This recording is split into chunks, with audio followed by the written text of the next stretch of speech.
Find your fall vibes in Pearland with a full calendar of autumn events. Hike through history from Valentin's Brewing Company to the Old Settler Cemetery on October 25th. And on October 26th, you can kickstart your holiday shopping at the Pearland Boutique Shop and Hop. And enjoy curated menus for a cause the entire month of November for Pearland Restaurant Weeks.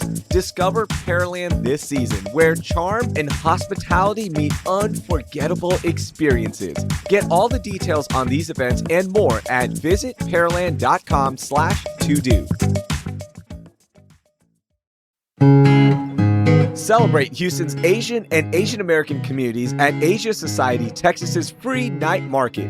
Eat, shop, and explore at the festival's outdoor market of 70+ local vendors and enjoy live music, a beer garden, carnival games, and dance performances for all ages. I can't wait for this one-night-only night market on Friday, November 1st at Asia Society Texas in the Museum District. Learn more at asiasociety.org/Texas.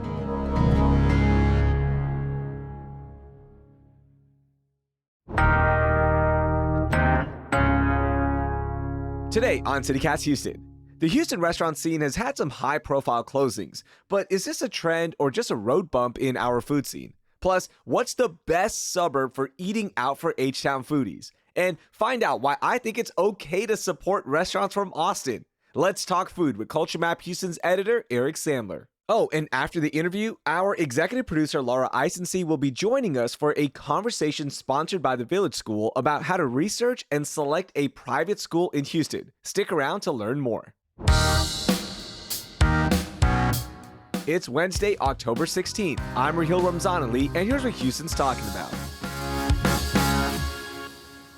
Eric, what's up, man? How are you? Raheel, I'm good. I'm happy to be here. Man, I'm so excited to talk some food with you. You are one of the best in the city, if not the best. I think you would say you are the best when it comes to talking food, right? Well, I'm not going to say that I'm the best, but I will say that Danielle Dubois, the Hangry Houstonian, called me the GOAT recently. So I'm kind of riding that wave of emotion. She's got like almost 200,000 followers. So I feel good about it. That's a great way to start things off, that you are the GOAT, and I appreciate you joining me. So let's jump right into it. You are constantly out and about eating at some great restaurants. So what is the best thing you've had this month? You know, Raheel, it's always really hard to pick one thing, but there's a restaurant in the Heights that I've been kind of obsessed with. It's called Basso. It's like a live fire place. It's done very well on Yelp, weirdly, for a fine dining place. But they just rolled out a new dish. It's an endive salad with cheese, blackberries, and horseradish. And as a Jewish person, horseradish is like a very nostalgic flavor. I associate it with the holiday of Passover. We're used to jalapeno spicy and Thai chili spicy and habanero spicy in Houston. So to have horseradish spicy is unusual and kind of distinct. The horseradish spicy is so different, and I don't think people appreciate how layered that spice can be. You know, it hits you initially, but then it clears up your entire nasal passage. Well, and I think people think of it like we have it with prime rib maybe or in a Bloody Mary, but to have it in like a salad course with a little bit of sweet blackberry and the kind of bitter endive, it's such a nice contrast in flavors. So for me, Eric, mine's a little bit more casual. We went to Galveston last weekend to enjoy the long weekend, and I went to Fish Company Taco. So, you know, Raz has been telling me that they opened up this new concept, Raz Halili, who is the owner of Pier 6. And I was like, all right, we're there. So my wife and I and the kids, we pulled up and we had this taco called the Dirty South Taco. And I can't stop thinking about it. So what they do is it's a fresh catch of the day from KD Seafood. They bring it in every single day. And the day we were there, it was a snapper. So I got it deep fried because YOLO, why not? And this taco, they put pimento cheese on it. You've got some potato chips, some crawdad potato chips, and this corn relish on a flour tortilla. And it was the most divine taco I've had in a long time. It was so fresh. The flavors really worked together. And it was almost like eating that Chick-fil-A pimento cheese sandwich.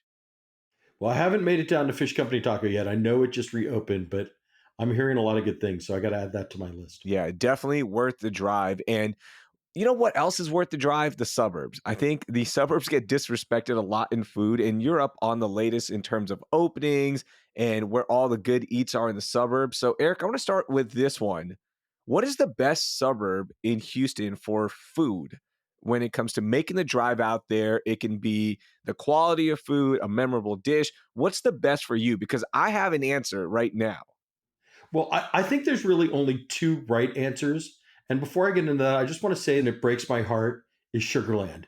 You and I both grew up out there, but Sugarland, anytime someone's like, I'm going to a concert at Smart Financial Center, where do I go to eat beforehand? I have no idea. So I just want to put that out there. Sugarland does have, they have some cool spots, all right? Now, are you going to get like memorable places? Probably not. There's a lot of chains out there, but they are doing some good stuff. I like Sugarland, but to me, Richmond is the answer. And here's why. Are you ready? All right. Richmond, my hood. I'm going to defend my hood here for a second. Bring it on. First of all, the first P. Terry's in Houston is opening today in Richmond. So we do have that going for us. P. Terry's, which is the popular burger restaurant from Austin that all Longhorns rave about. I love it. I think it's one of the best burgers in Texas. It's fresh. It's almost like an In-N-Out style, but all the flaws that In-N-Out might have, like the fries aren't that good or the burger might be too small, P. Terry's fixes, and their menu is so affordable. I love that burger. I think P. Terry's is great. They have that. Portillo's is opening up over here as well, Eric, which is the Chicago sandwich slash hot dog spot, which also has a chocolate cake shake where they take an entire slice of chocolate cake and blend it into a shake for you. So that is opening up. And then there's a lot of classics like Faux Saigon is out here. And then you've got your chain restaurants as well. So I'm making a case for Richmond. Well, let me see if I can do better than two out-of-town chain restaurants and a local chain restaurant. And you didn't even mention the best restaurant in Richmond, which is Larry's Original Mexican. Yeah. The old school Tex-Mex spot right on the Brazos River. The only destination restaurant in Richmond, in my opinion. Ooh. The two that came to mind for me, obviously, there's a lot going on in Katy right now with Katy Asia Town. Fat Eateries out there. Tim Ho Wan, this very legendary dim sum place from Taiwan, is there. I really like Dim Sum Box. There's a Mala Sichuan out there. So much going on out in Katy. But I find myself going more and more to the Woodlands. I knew you were going to say the Woodlands. Well, there's a whole fine dining thing going on with Tris, which is just quietly one of the best, like most beef obsessed steakhouses in Houston. Obviously, Ronnie Killen's out there with both Killen's Barbecue and Killen's Steakhouse. I recently went to Jalisco. This is a Mexican restaurant. The chef worked for Hugo Ortega for a long time. They do a table side, like trompo for the table. And I know you're not a big pork eater, but like crispy, juicy pork that's sliced table side, like served like on a mini rotating spit. I mean, who can say no to that?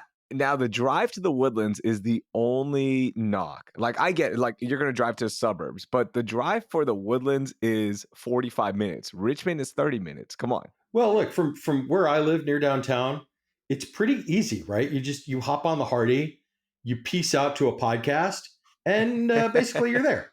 Okay, so the Woodlands for you, Richmond for me, and maybe it's more nostalgia for me, right? Like P. Terry's is so iconic because I went to UT and I want that flavor, and I think people will appreciate it. And Larry's is great. The guacamole is probably the best in the city. Like, I can't stop thinking about the guacamole. I mean, the old school cheese enchiladas. This is the Tex-Mex that our parents and grandparents grew up eating. It's a time capsule that people should appreciate it. I love it.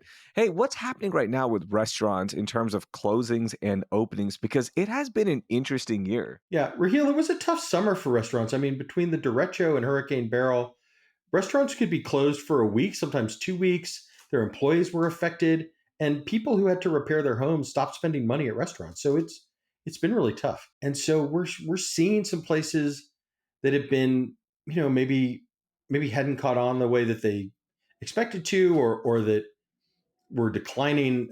They've kind of come to the end of their run.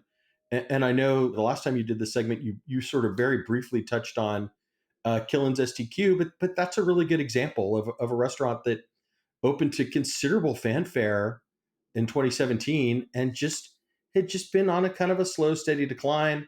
The lease was up for renewal, and Ronnie Killen decided that it was time to move on. Or, talk about Benny Chow's, right? This very high profile restaurant group opens a Chinese restaurant on Washington Avenue, and it just never quite captures people's attention, right? They tried some things, they brought in a new chef, they made the menu less expensive, but then you factor in how disruptive the summer was, and they pulled the plug at the end of September. So it's been tough. So the weather events obviously play a role into it, as you mentioned, but what else is happening? Because these high profile restaurants, right? Like STQ was a high profile restaurant, Benny Chow's was a high profile restaurant. Is it more that like people aren't connecting with the brand? Is it the service? Is it the food? Is it the pricing? Like it makes no sense. These should have been successful. STQ is kind of its own thing. I think it had a good run. I think Ronnie Killen, the owner of STQ, has really decided to focus his attention on his steakhouse in Pearland.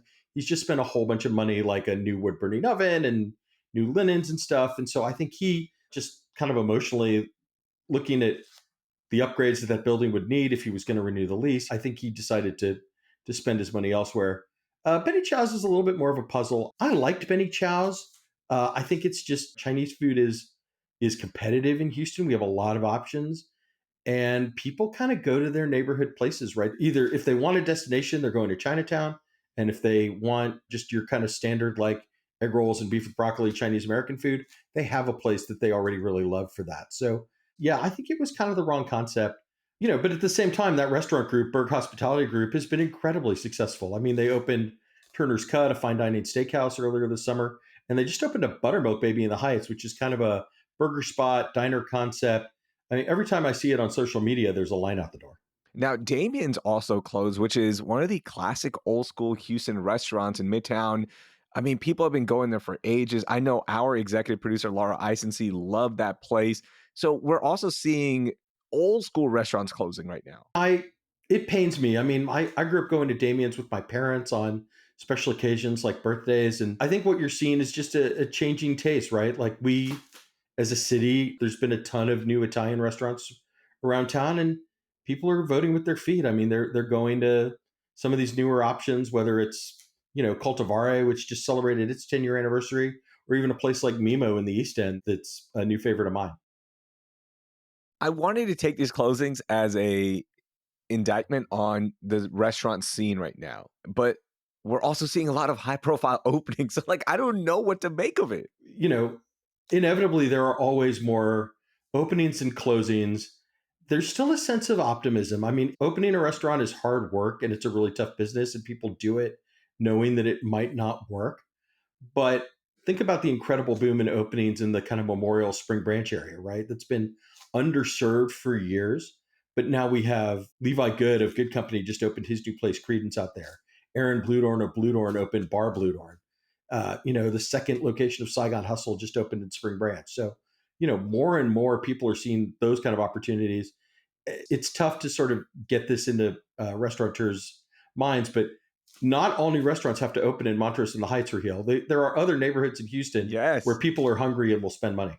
And they're close to other suburbs. Like I love going to the Spring Branch area because it's about a 20-minute drive for me, and there's high profile places with some award-winning chefs opening stuff up, as you mentioned. So I love that. And then also like just seeing local brands succeed. Chop and Block, they just opened up their brick and mortar. So I love seeing brands that are building up over here go to the next level. Yeah, I mean, Chop and Block is an incredible success story. I mean, I met Ope Amosu, the founder, when he was doing pop-ups in an apartment building. So to see him now, James Beard Award semifinalist, brick and mortar with a beautiful interior and a full cocktail program, it's impressive. And by the way, if you want to see a full review of the new location, Brooke Lewis, the editor and writer for Hey Houston, she did a whole profile on Chop and Block's new location in Montrose. So you can go to houston.citycast.fm to find that. And here's a little spoiler alert. She loved it, but you can see why she loved it on our website.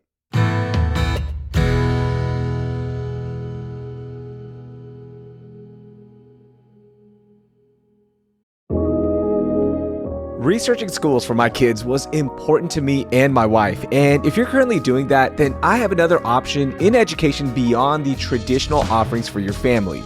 Check out The Village School. It was named a top 20 best private school in America by niche.com and offers pre-K through 12th grade. The Village School curriculum is rigorous and focuses on STEAM. That's a combination of science, technology, math, and the arts, so students are prepared to accomplish great things in their personal journeys. Want to see if the Village School is right for you and your student? Join them on November 8th at 9 a.m. for their open house, where you can tour the campus, meet with faculty, and see how you fit into their incredibly diverse community that has more than 90 countries represented. Register for the open house at thevillageschool.com. Again, their open house is on November 8th, and you can register at thevillageschool.com.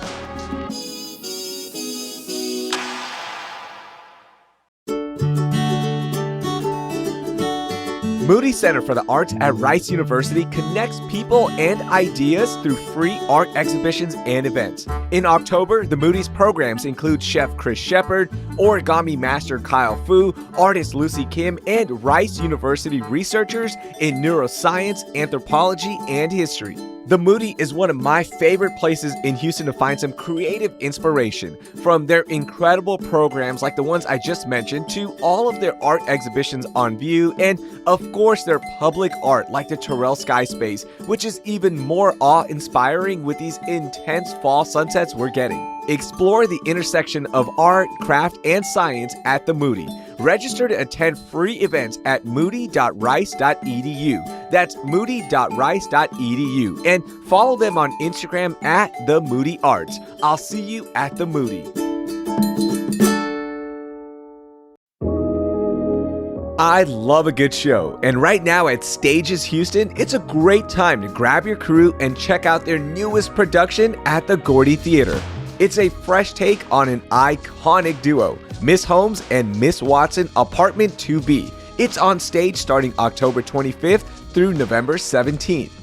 If you're a fan of Sherlock Holmes or love a good comedy, this one's for you. You can enjoy a signature cocktail or mocktail from the Gordy Bar and be transported to a modern-day Baker Street. We hope you have a bloody good time at the theater. Get your tickets now, and for the best prices, groups of 6 or more save up to 30%. Head to stageshouston.com to get your tickets for Miss Holmes and Miss Watson Apartment 2B. That's stageshouston.com.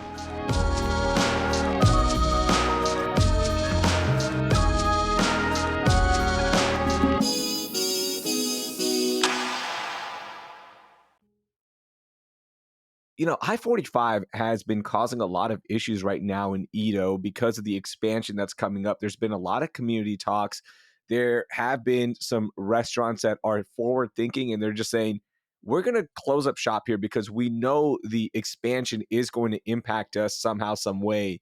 And the restaurant scene there, Eric, has been such a big part of the community thriving and changing the way it is. Are we going to lose the charm of Edo because of this expansion, making these restaurants and these patios close? Well, I don't think we fully know. I mean, we know that it's going to be disruptive. We know that it's going to take as long as 10 years for all of this work to be done, but it's just starting. So it's a little hard to tell. But, we look at Highway Cantina, Vinny's, Lightning's Good Times. That's from Agricole Hospitality, the company behind Cultivare. They saw the writing on the wall and they closed up shop a few weeks ago. It makes me nervous. I mean, I really like Rodeo Goat. I really like Cafeteria. I like some of the Seaside Poke, some of the other stuff that's going on in that neighborhood. So I hope that they can hold on because if I don't have that Kim San in my life, where am I going to get wonton soup? I know that's going to be so crazy to see if that closes, right? And oh man, just that area has been thriving. It's so cool to see it. And now this expansion project, but you're right, 10 years. But a lot of these groups are they using that as an excuse to close shops? Like maybe they were already struggling, or is it truly like this expansion is going to impact us? So we're thinking ahead. I don't get to see people's financial data, so I Hmm. I don't know whether it's just an excuse or if they really did see the writing on the wall and felt like they had to make a business decision. Uh, but there's so much good stuff happening in that neighborhood. I'd be very disappointed if it all goes away.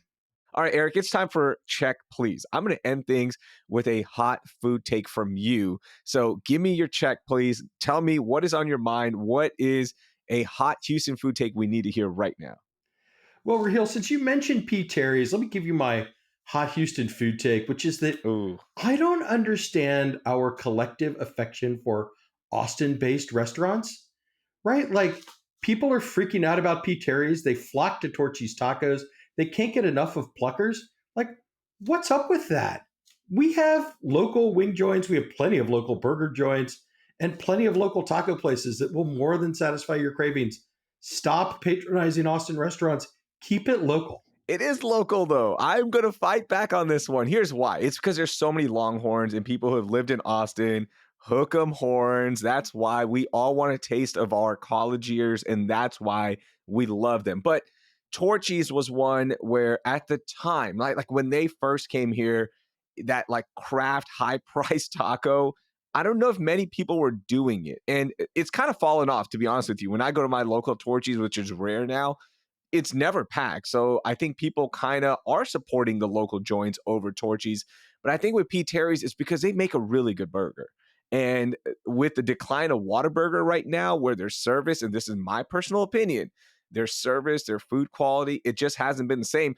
If you gave me an option where there's a P. Terry's or a Whataburger next to me in Richmond, I'm going to P. Terry's. And it's more affordable as well. Like Whataburger is expensive now. Yeah, I mean, fast food has gotten expensive, right? When you're paying 10, 11, $12 for a combo meal at a drive-through, it's hard to justify. But I'm always going to support the local burger places, right? Give me Burger Bodega, give me Burger Chan. If Burger Bodega was in Richmond, I would be there. I love a Boz, I would be there. But I'm not driving all the way into the city for Burger Bodega. Richmond's right here for me, man. And okay, the last thing on that. Why are we supporting Austin joints? But they are hiring local workers. So it is part of the local culture. I mean, yeah, every restaurant obviously has to hire local workers, but where does the profit go, right? That profit goes to other places. Whataburger's owned by a, Chicago-based venture capital firm now. Yeah. Torchy's is linked up with a bunch of VCs. It's just not the same, right? It's fine. Now, can I say that I do have one exception? Tell me. I just have a deep love for Cabo Bob's. I can't even really explain it. I like a burrito. I wish it were closer to me, but every time I eat there, maybe it's because they make the tortillas fresh when you order it. It just makes such a huge difference. I think that is it. It's a fresh tortilla. Their ingredients are fresh. Like you can literally see them grilling the meat right behind you and they're restocking it. I love it. Yeah, on big green eggs. I mean, what's not to like? Yeah, Cabo Bob's is fantastic, right? So, yeah, there's give and takes, right? I totally get what you're saying, but I think it's a lot of the Longhorn love of people who went to Austin. And there's just so many people who go to UT that they eventually move back and they just want that taste of Austin, the taste of their college years. So that's why it might be a little successful here. But it doesn't extend to Dallas restaurants, right? For as many people as go to SMU and TCU, like Dallas restaurants, like we just don't care. Like they come and go with shocking speed. Yeah. I don't even know a Dallas restaurant. Like what was the last Dallas restaurant here? The one that comes to mind is Cane Rosso, this like very well regarded Dallas pizzeria. They opened a couple of locations in Houston and they just never caught on. All of the fancy people in your life, like all of the influencers and that sort of thing that you follow, they're all going to Drake's Hollywood in Montrose, which is from Dallas. Very glitzy, very upscale. Take your wife out for a nice dinner. Go to Drake's Hollywood. Yeah, it looks pretty good. And then also Tips Treats in Austin. I forgot to mention that one. That's been wildly successful here. Like they have been killing it. Well, even I'm not immune to the appeal of a warm cookie. I love it. Eric, thank you so much. You can check out all of Eric's work on CultureMap. And these days you're busy editing the Houston site and also the podcast. Tell me about the podcast real quickly. Yeah, it's called What's Eric Eating? We have 2 episodes a week. We are very, very focused on Houston restaurants. So you're listening to this on Wednesday. On Thursday, I will have T and Matthew Mitchell. They're the owners of Traveler's Table, and they're getting ready to open a new concept called Traveler's Cart. It's the best food podcast in the city of Houston. Eric, I truly appreciate you joining me and can't wait to have you back on soon. Raheel, this was so much fun. Thank you very much. That was Eric Sandler. I've linked his podcast, What's Eric Eating, in our show notes. Before we go, send this to 3 friends who are always looking for new spots to try in H-Town. And hey, maybe they'll even drive out to Richmond or the Woodlands. Want even more food news? Then subscribe to our daily newsletter, Hey Houston, with the link in our show notes. Thanks. And don't go anywhere. In just a second, we've got a segment sponsored by the Village School. Our executive producer, Laura Isensee, is chatting with Cassie Riddle and Natalie Goodwin about how families can research and choose the best private school for their kids. I'm Laura Eisensee, executive producer of CityCast Houston, here with Cassie Riddle, the enrollment officer at the Village School, and Natalie Goodwin, their boarding admissions manager. Thank you so much for joining us. Yes, thank you for having us. Yeah, we're happy to be here.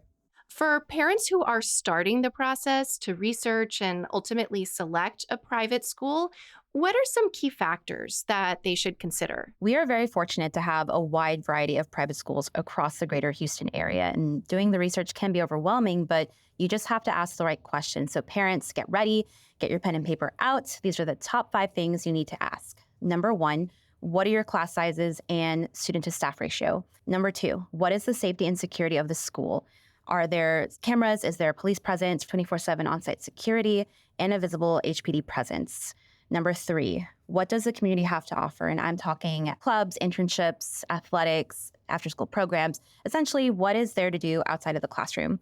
Number 4, what is a curriculum like? So keep in mind, most schools do have their curriculum available online, but you want to ask more questions to see what kind of programs they have, whether their curriculum is STEAM-based or if they have specialized diploma options. For example, at the Village School, we have several options in pre-medical science, entrepreneurship, IB, all of which include hands-on project-based learning. You also want to ask about if that curriculum is inclusive of social-emotional learning. And then finally, you want to ask, what does the application process look like? I want to really emphasize that most private schools do have a formal process. So you need to ask their admissions department what that is, what items you need to have ready, so that way you are prepared. And this can include teacher recommendation, some form of testing, an interview, and in some cases, a classroom observation. So it's best to know that ahead of time. And what about teachers? How do teacher retention and qualifications affect the quality of education? And how can parents assess this? Teacher retention is so important because it brings to life kind of consistency and the culture of the school. Happy teachers tend to stay. So if your teachers are staying and they're getting involved in things on campus, whether it's coaching or after school programs, you are likely going to have a very strong school community. Parents should be asking, what is the teacher turnover rate? So that's the big question. What's your turnover rate? Because you want to look for something 10% or less. You also want to be asking about teacher accreditation or teacher certification, meaning what says that they can be a teacher and what are their high levels of degrees? Are they holding advanced degrees? And what other professional development pieces is the school engaging in to help further that development? Those are such useful questions for any parent considering almost any type of school, especially private schools. Now, something else, a lot of private schools in Houston offer education all the way from pre-kindergarten through 12th grade. What benefits do students and their families see from that type of structure? Some of the benefits include consistency, continuity, and familiarity with the school's environment and culture. As they're growing, this is a critical part in our students' lives in which they're learning social emotional skills. And it's more important now than ever that they have that consistency. And this is something that fosters a unified school spirit that carries with them across their campuses. So here at the Village School, our kids do have the advantage of getting to go right across the road to see their old teachers. And just as so, our teachers are that much more invested in our students and seeing their growth and development as they were with them when they were younger. That is so great to hear. And here's one more question. You know, in a city like Houston that is so diverse, how important is diversity to a student's development? So diversity is critical to a student's development, especially in today's world where everything is so globally connected. We really are a globally connected society. And so as you're talking with schools, ask them questions that deal with or relate to their diversity and not just cultural diversity, which is important. We, especially at the Village School, think diversity really helps identify us as a very unique institution. We have 90 different cultures represented across our campus, whether it's through staff or through our families here with their students attending. In addition to cultural diversity, be thinking about what kind of diverse thinking is going into the curriculum development, what type of learning is taking place. So diversity has a lot of different meanings because at the end of the day, what we're preparing our students for is to engage collaboratively and to grow in a world that they're really going to help define as they move forward as young adults. Cassie, Natalie, thanks so much for being here. And again, check out thevillageschool.com to learn more. We'll have that link for you in our show notes as well, so you're just a click away. Thanks for listening. Thank you for having us. Yes, thank you for having us. If you want to learn more about the Village School, check out our show notes. They have a really interesting program. That will do it for today. I'm Raheel Ramzanali. Thank you for listening, and I hope you learned something new.